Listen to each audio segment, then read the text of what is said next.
बाजार में एक रोड पर सुषमा देवी रोज की तरह अपनी छोटी सी टोकरी लेकर मीठे पके हुए आम बेच रही थी। उनकी दो बेटियां थी, दोनों ही हीरे की तरह पली बड़ी थी। बड़ी बेटी ज्योति देश की सरहद पर फौज में अफसर थी। छोटी मनीषा इसी शहर की डिस्ट्रिक्ट मजिस्ट्रेट यानी डीएम थी। सुषमा देवी को अपनी बेटियों पर बहुत नाज था। जब भी कोई पूछता अम्मा आपकी बेटियां क्या करती हैं, तो उनका सीना गर्व से चौड़ा हो जाता है। वह कहती हैं एक देश की रक्षा करती है और दूसरे जिले की। लेकिन सुषमा देवी आज भी कभी कभी बाजार में आम बेचने बैठ जाती हैं, पर अपनी बेटियों को कभी नहीं बताती। सब कुछ ठीक चल रहा, तभी एक इंस्पेक्टर जिसका नाम रमेश था, अपनी बुलेट मोटरसाइकिल पर वह आया। उसने बाइक सड़क किनारे रोकी और सीधा सुषमा देवी की टोकरी के पास आकर खड़ा हो गया। रमेश ने टोकरी में से एक आम उठाया और बिना कुछ कहे मुंह में डाल लिया। सुषमा देवी थोड़ी सकुचाई और बोली, साहब आम मीठे हैं, आप चाहे तो तोल दो। रमेश ने अकड़ते हुए जवाब दिया,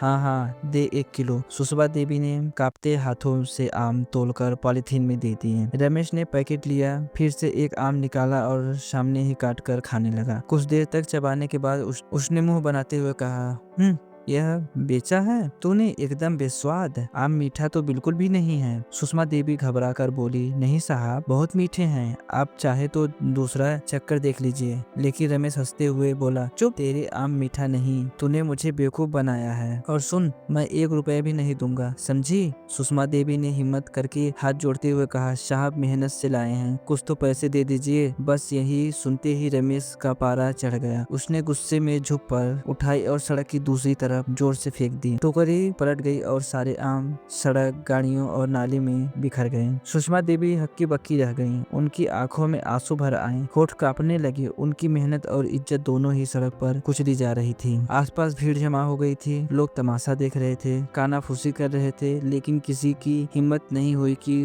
उस वर्दी वाले से कुछ कहे। फिर रमेश ने अपने मूंछों पर ताव दिया, बाइक स्टार्ट की और वहां से ऐसे चला गया जैसे कुछ हुआ ही ना हो। भीड़ में से किसी ने सुषमा देवी की मदद की, लेकिन पास के ही एक घर की छत पर खड़ा एक नौजवान लड़का रोशन यह सब कुछ अपने मोबाइल फोन से रिकॉर्ड कर रहा था। उसका खून खौल रहा था। वह सुषमा अम्मा को बचपन से जानता था और उनका बहुत सम्मान करता था। उसने वीडियो रिकॉर्ड करना बंद किया और सोचने लगा कि इस वीडियो का क्या किया जाए। उसे पता था कि सुषमा अम्मा की एक बेटी फौज में है। उसने कहीं से उनका नंबर जुगाड़ किया। उसने तुरंत वह वीडियो ज्योति के व्हाट्सएप पर भेज दिया और नीचे एक छोटा सा मैसेज लिखा, ज्योति दीदी, देखिए आज बाजार में आपकी माँ के साथ क्या हुआ। हजारों किलोमीटर दूर बर्फीली पहाड़ियों के बीच बॉर्डर की एक चौकी पर ज्योति अपनी राइफल साफ कर रही थी। तभी उसने फोन पर व्हाट्सएप का मैसेज टोन बजा।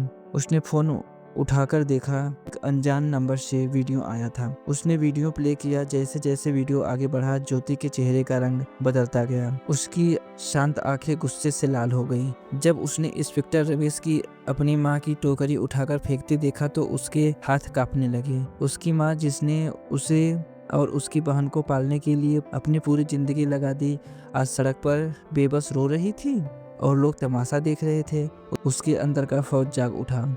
उसका मन किया कि अभी यहाँ से जाऊं और उस इंस्पेक्टर की वर्दी नोच ले। उसने अपने दांत बीच लिए। उसकी सांसें तेज हो गई थी। उसने तुरंत वह वीडियो अपनी छोटी बहन डीएम मनीषा को फॉरवर्ड किया। वीडियो भेजते ही उसने मनीषा को फोन लगाया। मनीषा उस वक्त अपने ऑफिस में एक जरूरी मीटिंग में थी। उसने अपनी बड़ी बहन का फोन देखा तो मीटिंग रोककर फोन उठाया और पूछा, हाँ दीदी सब ठीक है? ठीक है, कुछ भी नहीं, बोली ज्योति की आवाज में गुस्सा और दर्द साफ झलक रहा था। मैंने तुझे एक वीडियो भेजा है, उसे देख, अभी के अभी देख। मनीषा ने फोन होल्ड पर रखा और व्हाट्सएप खोला। वीडियो देखते ही उसके पैरों नीचे से जमीन खिसक गई। उसकी प्यारी सी माँ सड़क पर बिखरे आम के लिए रो रही थी। एक मामूली इंस्पेक्टर ने उसकी माँ की इज्जत को एक सड़क पर रोक दिया था। मनीषा की आंखों में भी आंसू आ गए, लेकिन उसने खुद को संभाला। वो एक डीएम थी, उसे भावनाओं में बहने का हक नहीं था। मनीषा ने कांपती आवाज में कहा, दीदी मैं बर्दाश्त नहीं कर सकती यह सुनते ही ज्योति फोन पर गुस्से में बोली, मैं आ रही हूँ छुट्टी लेकर, मैं उसे नहीं छोड़ूंगी। मनीषा नरम आवाज में बोली, नहीं दीदी, आपकी जरूरत देश की सरहद पर है। यह मेरा इलाका है, यह लड़ाई मैं लूंगी। माँ को इंसाफ मैं दिलाऊंगी, कानून के तरीके से। ज्योति कुछ देर चुप रही। वह अपनी बहन की आवाज में छिपे इरादे को समझ गई थी। बोली, ठीक है, लेकिन उसे ऐसी सजा मिलनी चाहिए कि उसकी रूह कांप जाए। मनीषा ने कहा, आप चिंता मत करो दीदी, अब यह मेरा काम है, और फोन काट दिया। उसने मीटिंग में मौजूद सभी अफसरों से कहा, यह मीटिंग यहीं खत्म होती है, आप सब जा सकते हैं। मनीषा अपनी सरकारी गाड़ी में नहीं बल्कि एक प्राइवेट गाड़ी में बैठकर अपने पुराने घर की तरफ निकली। रास्ते में उसने अपने डीएम वाले कपड़े बदलकर एक साधारण सा लाल रंग का सलवार सूट पहन लिया। वह अपनी माँ के पास एक बेटी बनकर जाना चाहती थी, डीएम बनकर नहीं। जब वो घर पे पहुंचती तो मम्मा देवी एक कोने में चुपचाप बैठी थी। उनकी आंखें सूजी हुई थी। अपनी बेटी को अचानक देखकर वह घबरा गई। मनीषा, तू यहाँ, सब ठीक तो है? मनीषा कुछ नहीं बोली। वह बस अपनी माँ के पास गई और उन्हें कसकर गले लगा लिया। माँ की गोद में सिर रखकर वह अपने आंसू नहीं रोक पाई। माँ, आपने मुझे बताया क्यों नहीं? सुषमा देवी ने सिसकते हुए कहा। क्या बताती बेटी, मैं नहीं चाहती थी कि तुम लोगों को कोई परेशानी हो, और वह पुलिस वाला है। छोड़ उसकी बात, आज तू इतने दिन बाद आई है, आज मैं बहुत खुश हूँ। मनीषा ने अपनी माँ के आंसू पोंछे और उसका हाथ अपने हाथ में ले लिया और बोला, अब आप गरीब और अकेली नहीं हैं। माँ, आपकी बेटी इस जिले की मालकिन है। मैं वादा करती हूँ, जिसने भी आपके साथ ऐसा दुर्व्यवहार किया है उसे उसकी कीमत चुकानी पड़ेगी। आपकी खोई हुई इज्जत मैं वापस लाऊंगी। सुषमा देवी ने अपनी बेटी की आंखों में एक अलग ही आत्मविश्वास देखा। वह बस चुपचाप उसे देखती रही। उस रात मनीषा ने एक पूरा प्लान बनाया। वह जानती थी कि अगर वह डीएम बनकर थाने जाएगी तो सारे पुलिस वाले उसके पैरों में गिर जाएंगे और असली गुनहगार कभी सामने नहीं आएगा। उसे नंगे हाथों पकड़ना था। अगली सुबह उसने पीला सलवार सूट पहना और अपने सबसे भरोसेमंद अफसर SADM